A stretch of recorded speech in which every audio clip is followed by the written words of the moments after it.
teman-teman Desire, selamat sore semuanya.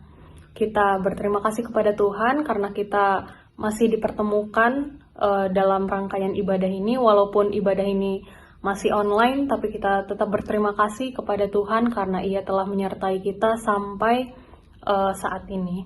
Teman-teman, mari kita menyanyikan lagu pertama kita, Sujud di Altarnya.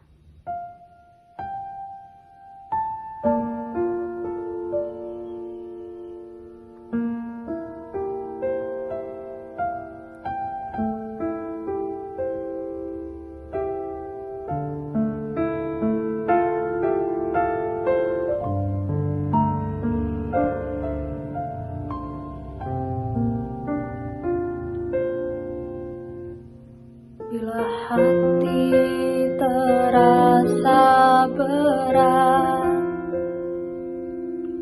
tak seorang pun mengerti bebanku. Ku tanya Yesus, apa yang harus ku buat?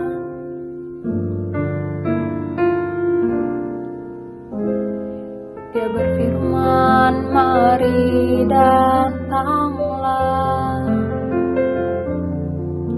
Dia selalu pedulikan aku. Ku datang Yesus, Dia pikul segala bebanku. Sujud di altarnya, ku bawa hidupku, ku terima anugerahnya.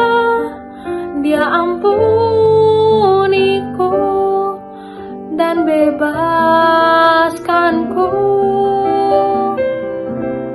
Dia ubah hidupku, barui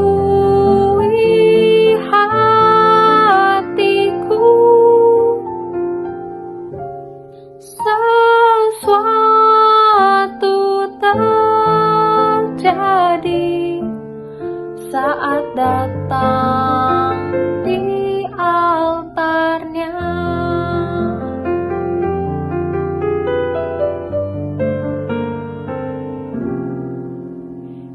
Bila hati terasa berat, tak seorang pun mengerti bebanku. Ku tanya Yesus, apa yang harus ku buat?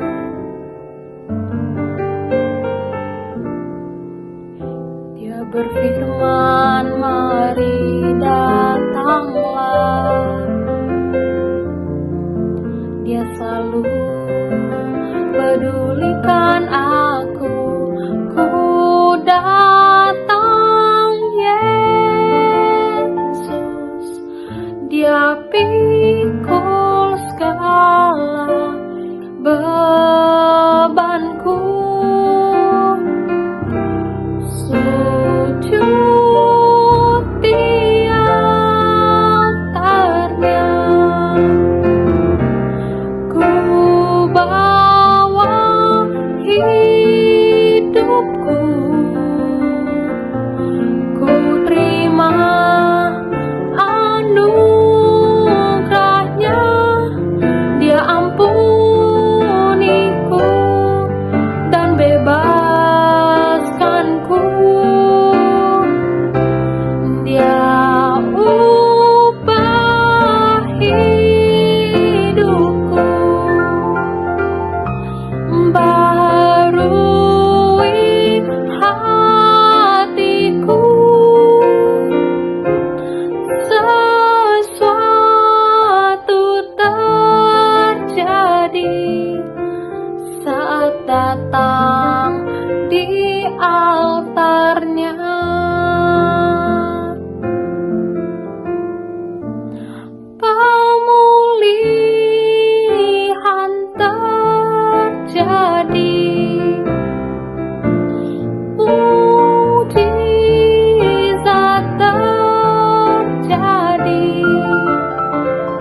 Teman-teman, mari kita bersatu dalam doa.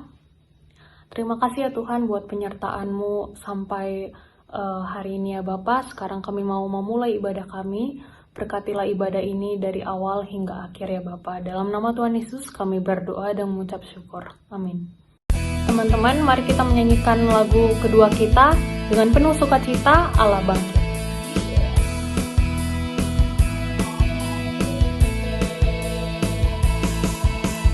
Kerahkanlah kekuatan-Mu ya Allah, tunjukkanlah kuasa-Mu ya Tuhan. Serahkan musuh-Mu, selamatkanlah umat-Mu. Allah dahsyat di tempat kudus-Nya.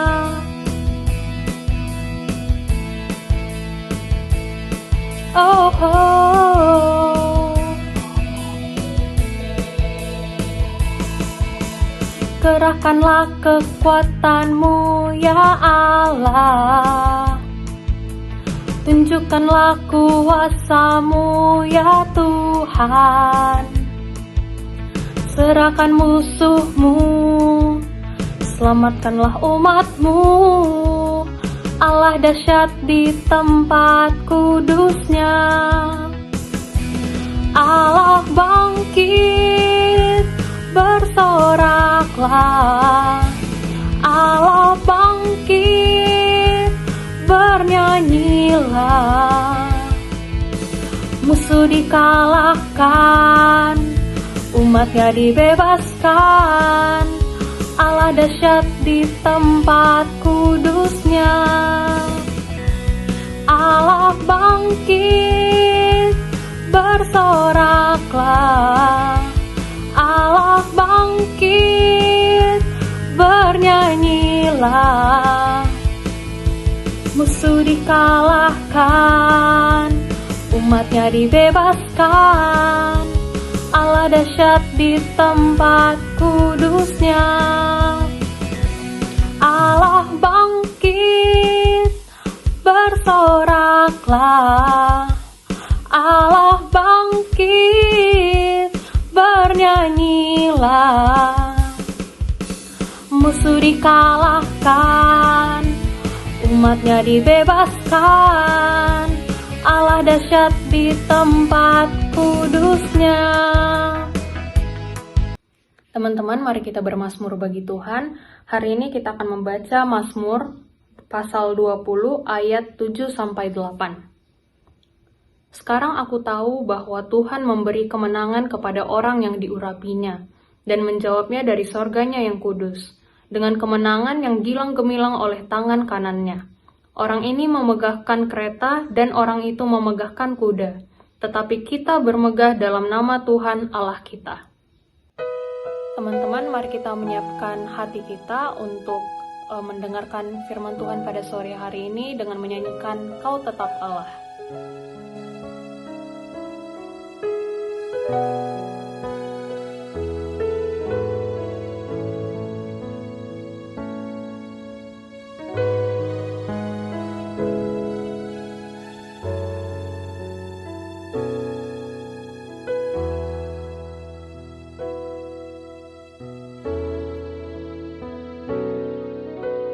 Betapa dahsyat Engkau Tuhan, Pencipta segala yang ada, dulu, sekarang, sampai selamanya. Hanya Engkau Tuhan, tak terselami pikiran-Mu, tak terukur panjang setia-Mu,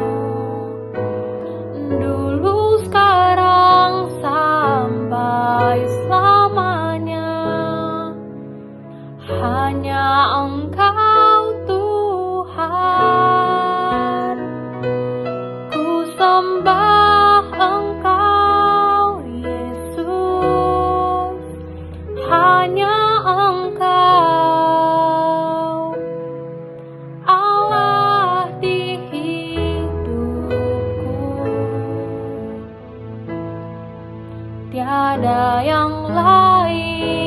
hanya Kau, hanya Engkau Tuhan, selamanya Kau tetap Allah, walau dunia semua bergoncang, tak tergoyahkan Kau tetap Allah.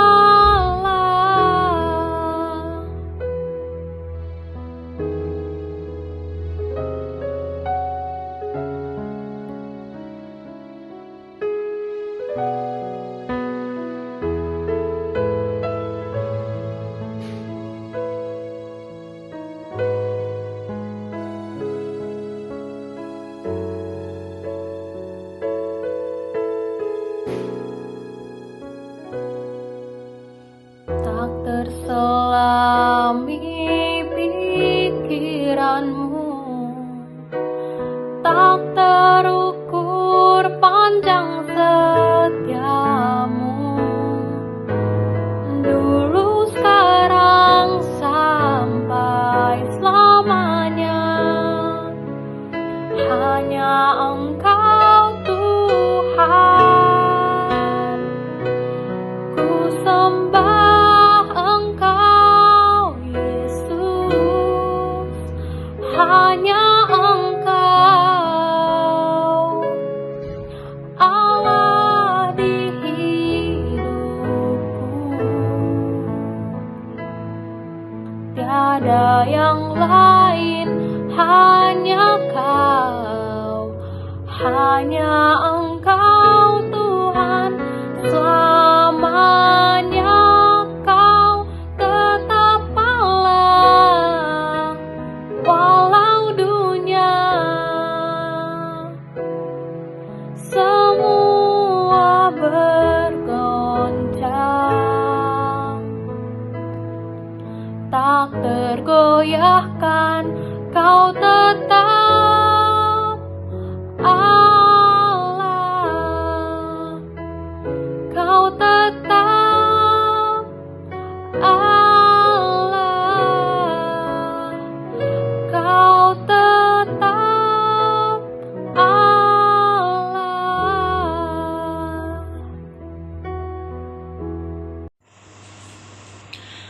Shalom adik-adik yang terkasih dalam nama Tuhan Yesus Kristus. Senang sekali dalam kesempatan ini Kakak dapat membagikan kebenaran firman Tuhan yang kiranya bisa menjadi berkat buat adik-adik semua. Nah, saat ini sebelum kita membaca dan merenungkan firman Tuhan, mari kita bersatu di dalam doa. Bapa di surga, Allah kami yang hidup, Allah yang kami sembah dalam nama Tuhan Yesus Kristus.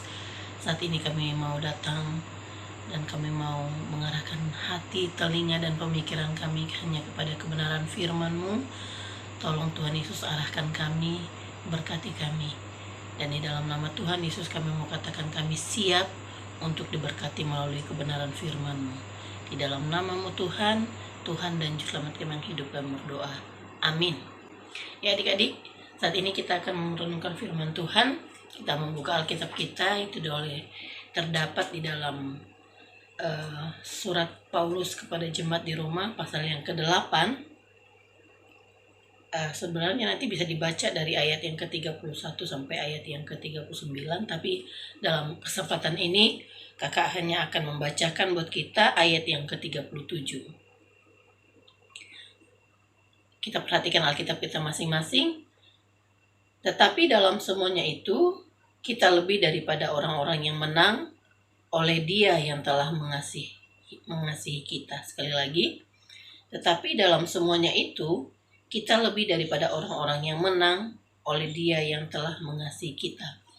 Amin. Untuk firman Tuhan, tema bagian firman Tuhan bagi kita di sore hari ini, kita menang atau kemenangan orang-orang percaya.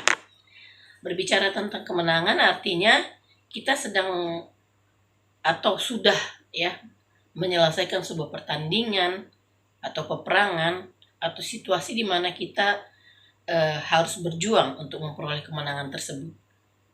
Di dalam Alkitab sendiri ada beberapa peristiwa, khususnya Israel sebagai suku bangsa, yang kita bisa melihat bahwa mereka memperoleh kemenangan di dalam Tuhan.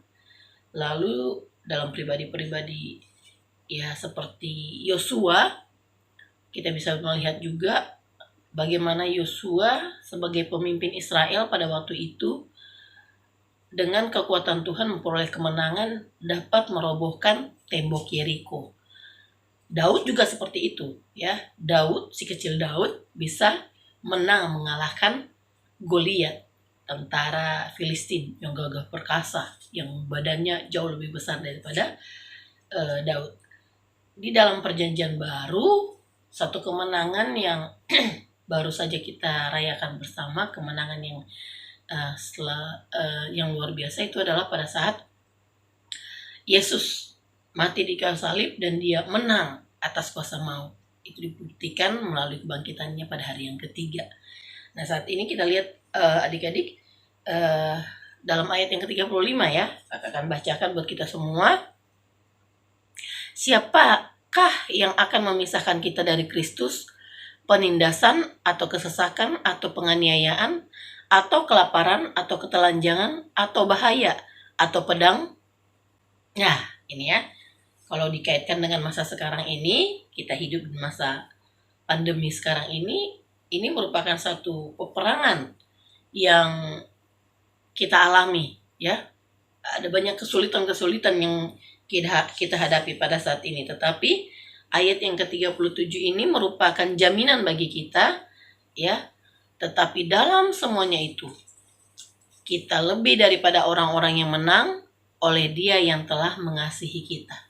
Nah, sekarang sebagai orang-orang yang dikasihi oleh Tuhan, sebagai orang-orang yang sudah hidup di dalam anugerah Tuhan, dan sebagai orang-orang yang sudah meyakini karya keselamatan daripada Tuhan Yesus, kita akan melihat dan memperhatikan ada 5 poin penting yang harus kita lakukan sebagai orang percaya sehingga kita bisa hidup di dalam hidup yang berkemenangan.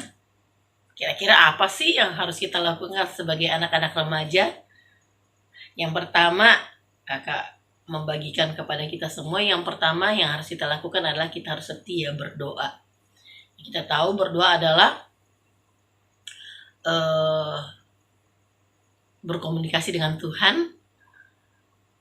Doa adalah nafas hidup orang percaya, katanya gitu ya. Biasanya kalau ditanya apa itu doa gitu ya. Nah, berdoa ini bukan kayak tadi berkomunikasi dengan Tuhan, bukan hanya sekedar laporan. Kalau laporan itu kayak doa anak saya, walaupun sebetulnya itu nggak salah ya. Tetapi berdoa laporan, contohnya anak saya yang masih umur 5 tahun, namanya Queen. Ya, kalau dia mau makan doanya begini, Tuhan Yesus, Queen mau makan, berkati menjadi kekuatan kesehatan, amin. Nah, itu seperti laporan, ya, laporan singkat gitu. Tuhan Yesus, Queen mau tidur, berkati untuk menjadi kekuatan kesehatan, amin. Dia selalu begitu. Cuman kegiatannya aja yang dirubah, tetapi isinya sama semua. Ya nggak ada yang salah karena dia memang usianya masih anak-anak. Tetapi buat kita yang sudah remaja, apalagi yang sudah hidup dalam Tuhan Yesus, apakah doa itu hanya sebagai laporan? Kakak pikir enggak ya. Kita harus berdoa, menjadikan doa itu sebagai kegiatan yang benar-benar dihidupi gitu. Ya, bagaimana selama pandemi ini khususnya? Apakah kita memiliki waktu doa yang rutin, yang akrab dengan Tuhan, atau udah malas, atau nggak ada alasan lagi buat kita berdoa? Karena biasanya berdoanya itu saat ibadah doang gitu ya. Atau mungkin ya doanya begitu-begitu aja. Mau makan 3 kali sehari, mau tidur, bangun tidur, seperti itu. Tapi bukan satu kegiatan yang menjalin relasi atau keakraban dengan Tuhan. Ya, saya pikir ini harus dirubah lagi, harus dilihat lagi bagaimana kondisi atau kehidupan doa kita selama ini, khususnya selama masa pandemi yang udah hampir mencapai 1 tahun kalau di Indonesia ya, 1 tahun lebih. Nah, saat ini kita akan melihat lagi poin yang kedua. Kalau yang tadi dikatakan kita harus setia berdoa, yang kedua itu adalah setia membaca Alkitab. Nih, apakah kita setia membaca Alkitab? Kalau selama ini kan ya kita baca Alkitab kalau pergi ke gereja, ada ibadah di sekolah atau ibadah-ibadah yang lain, kegiatan-kegiatan persekutuan yang lain, ya kita setia, kita membaca Alkitab. Tapi maksudnya di sini setia membaca Alkitab ini adalah satu aktivitas rohani yang kita sadari itu sebagai kebutuhan kita gitu, di luar aktivitas rohani ibadah kebaktian seperti itu. Tetapi membaca Alkitab secara rutin. Oke, saat teduh contohnya ya, saat teduh ada Alkitab di tangan kita, lalu kita baca, kita renungkan seperti itu. Tetapi lebih daripada itu, apakah kita setia membaca Alkitab ini sebagai bagian dari kerinduan kita untuk belajar firman Tuhan, ya. Di gereja kita punya buku panduan, bukan panduan, iya panduan untuk mengajak kita, melatih kita membaca Alkitab, membaca firman Tuhan, ya. Kita punya satu buku kecil, ini Gemas, Gerakan Membaca Alkitab Setiap Hari. Ini dari gereja ya saya berjemaat. Nah itu kita dilatih untuk membaca Alkitab minimal tuh 1 hari 3 pasal. Artinya apa? Kita mau menggali lagi bagian kebenaran firman Tuhan. Dan kamu mau bagikan untuk memulai baca Alkitab secara rutin ini gak gampang, ya. Kadang-kadang bolong. Awal-awal kita memulainya itu, khususnya selama pandemi sih, mulai pandemi 2000 pertengahan Maret 2020 kemarin terjadi pergeseran, ya kan. Kita ngerasa hidup kita stuck, ya, nggak ada yang bisa kita lakukan seperti itu, bahkan secara kerohanian pun kita kosong gitu. Tetapi untuk melatih diri ini, melatih lagi untuk memiliki persekutuan yang akrab dengan Tuhan, menikmati saat teduh, dan juga membaca Alkitab secara pribadi sebagai kebutuhan pribadi itu sulit untuk memulainya. Bahkan pernah ya kakak baca 1 pasal nggak sampai 5 ayat itu rasanya udah ngantuk gitu, udah ngantuk. Baca 1 pasal nggak ngerti, baca lagi, ulang lagi, 1, 2, 3 pasal bisa, nanti seminggu bisa jalan 3 hari bolong gitu ya, jalan baca Alkitab 5 hari, seminggu bolong begitu. Tetapi kita latih diri kita, seperti bagian firman Tuhan yang lain mengatakan, latihlah dirimu ya beribadah. Nah ini merupakan langkah berikutnya ke poin yang ketiga yang harus kita lakukan adalah setia beribadah. Untuk masa ini kita beribadahnya secara online, banyakan ya, walaupun ada yang onsite, tapi secara online itu menjadi satu pilihan. Kalau dulu kita bisa menilai satu gereja itu berkembang kalau jemaatnya banyak gitu ya, tapi kalau sekarang kita bisa melihat satu gereja itu berkembang kalau apa? Subscribernya banyak gitu ya, berapa kali tayang tuh ibadahnya gitu. Nah saat ini kita diperhadap pada situasi bahwa kita beribadah secara online. Nah ini, apakah kita setia beribadah ini berbicara tentang sikap hati kita juga pada saat ibadah online. Jangan kita beribadah online tapi sambil selonjoran di tempat tidur, atau sambil ada camilan, udah kayak di kafe-kafe, tinggal kayak nonton gitu kan, nonton hamba Tuhan menyampaikan firman Tuhan, kita nyanyi tepuk tangan gitu. Tapi ini berbicara tentang bagaimana kita mempersiapkan diri kita untuk sungguh-sungguh menikmati ibadah walaupun secara online, ya, merasakan hadirat Tuhan, menyembah Tuhan di dalamnya. Ini yang dimaksudkan. Ini menjadi tantangan tersendiri ya, termasuk cara berpakaian. Udah online nggak apa-apa deh gitu ya, rapi di atas, tapi di bawah pakai celana pendek gitu ya, sandal jepit, atau ya kakak nggak haruskan untuk pakai sepatu di rumah sih, enggak. Tapi maksudnya rapi sikap hati kita, udah mandi gitu kan. Buat yang YouTube ya sekali nonton, tapi kalau misalnya aktivitasnya via Zoom, biasanya itu banyak yang akal-akalan ya, videonya dimatiin atau segala macam seperti itu. Tapi ini berbicara tentang sikap hati kita setia beribadah. Yang saya ulangi lagi, yang pertama itu bagaimana kita tetap setia berdoa, ya. Yang kedua setia baca Alkitab, yang ketiga setia beribadah, yang keempat setia bersaksi. Dalam kondisi seperti ini gimana cara bersaksi? Ya melakukan yang 3 hal yang tadi. Ya, kalau kamu setia berdoa, setia baca Alkitab, setia beribadah walaupun secara online, itu merupakan kesaksian. Buat siapa? Buat orang-orang yang di sekitarmu, buat mama papamu, itu bisa mengingatkan mereka, buat kakakmu, buat adikmu, ya. Melalui cara hidup kita, orang lain bisa diberkati, itulah kesaksian. Nggak perlu kita ceritakan banyak-banyak hal, tapi melalui cara hidup kita, itulah kesaksian kita. Beberapa waktu yang lalu kakak diberkati melalui satu renungan firman Tuhan yang dibagikan oleh sesama rekan hamba Tuhan. Dia menceritakan tentang peristiwa Naaman ya. Naaman itu kan orang yang tidak mengenal Tuhan. Tapi pada saat dia disembuhkan, singkat ceritanya ini, disembuhkan, dia mengeluarkan sebuah pernyataan ya, bahwa di kolong langit ini dimanapun tidak ada Tuhan seperti Tuhan yang ada di Israel. Itu suatu pernyataan iman ya, suatu pernyataan iman, ucapan syukur dari seorang asing, orang yang tidak mengenal Tuhan. Melalui apa? Melalui kesaksian hidup orang percaya yang ada di sana, khususnya mungkin pembantunya Naaman ya pada waktu itu. Oke, itu yang keempat. Yang kelima yaitu setia percaya Tuhan Yesus sampai mati. Ini merupakan komitmen. Kita nggak akan mungkin bilang, aku percaya Tuhan Yesus dan aku mengiring Tuhan Yesus sampai mati, tetapi hal pertama, kedua, ketiga tadi tidak mau dilakukan. Atau ini nggak bisa, saya mau yang pertama, kedua aja deh, 4, 5, 6 nggak sanggup gitu mungkin ya. Enggak. Ini semuanya saling berkaitan, berkesinambungan satu dengan yang lain. Kamu nggak mungkin bisa bilang, aku adalah orang percaya tapi kamu malas berdoa. Atau mungkin aku rajin beribadah tapi nggak ada baca Alkitab, malas berdoa, enggak ya. Tapi kelima poin ini adalah hal yang harus dilakukan secara bersamaan.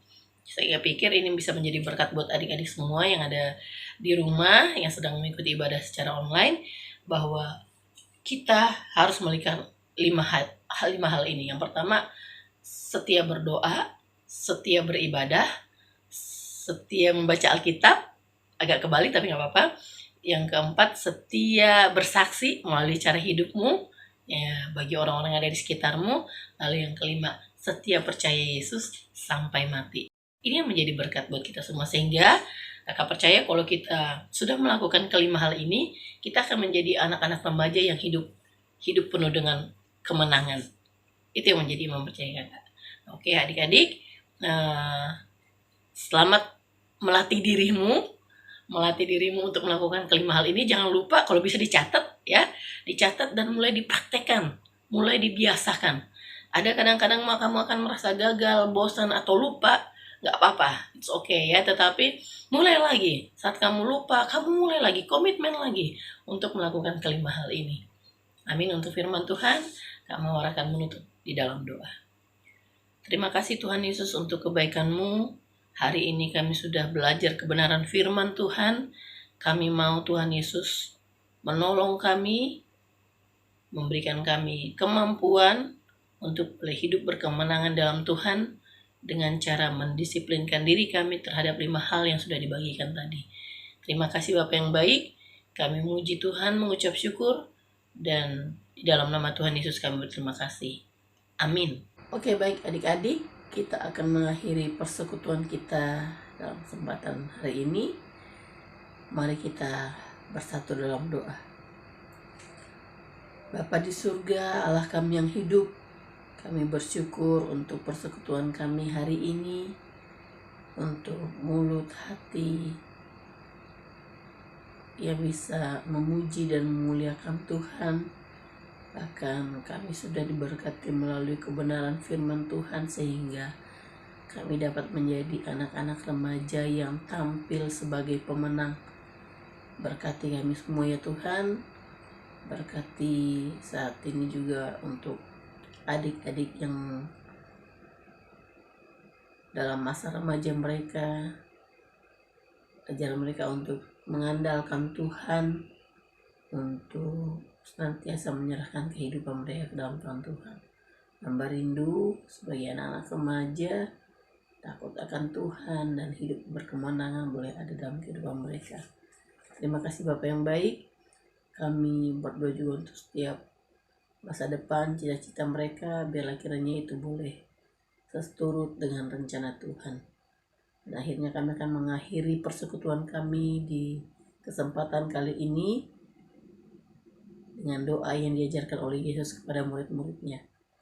Bapa kami yang di surga, dikuduskanlah namamu, datanglah kerajaanmu, jadilah kehendakmu di bumi seperti di surga. Berilah kami pada hari ini makanan kami yang secukupnya, dan ampunilah kami akan kesalahan kami, seperti kami juga mengampuni orang bersalah pada kami. Dan jangan bawa kami ke dalam pencobaan, tapi lepaskanlah kami daripada yang jahat, karena Engkau yang punya kerajaan dan kuasa dan kemuliaan sampai selama-lamanya.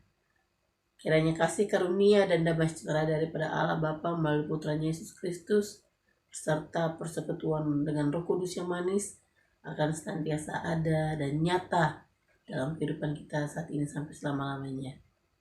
Amin.